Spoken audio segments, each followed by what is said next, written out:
We'll take a quick break, but as we do that, hear out YM Deosali of L&T Finance on the road ahead for NBFCs and the key risk areas for 2016. Mr. Deosali says the revival will take at least a year and that L&T Finance Holdings is focusing on areas like renewable energy. When you are in lending business, NPAs will always be there. So it's not that you can avoid NPAs. Yes, but currently there is some stress in the system. Particularly rural markets, because of weak monsoons in some of the states, the rural economy is not doing well. Consumption also is not great, and as a result of which there are issues in terms of collections. In some states, the situation is not the same all over the country. So some states like Maharashtra, for example, Marathwada region, or in North Karnataka, and some other parts of the country, there are delays in collections. This is a cyclical business, and it's not that rural markets always do well. In some quarters they do well, some years they do well, some years they did not do well. For example, tractor industry did exceedingly well for almost 3 years in a row. So in any case, there was some cyclicality in that. Added to that is this weak monsoon, and because of which this quarter there is going to be some collection issue. However, we believe that going forward in the last quarter and subsequent quarters, the situation will somewhat ease.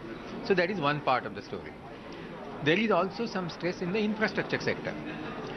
Now, in that infrastructure sector, the main problem is for construction companies, and many of them have some issues. With the awarding of contracts in the recent part for road, it's expected that the situation will ease after a few months. So road sector, there is pickup, and we expect that another 6 months time, the construction companies also will some of them at least will come out of this problem. But in terms of overall growth in the infrastructure sector, lot will depend on how the private sector developers or new developers emerge, or the existing developers come out of this problem. Apart from that, except for 2-3 areas, there are not going to be plenty of opportunities for them to invest, at least in the immediate future. So the areas where there is good growth today is renewable energy, and we are an extremely good player in that space.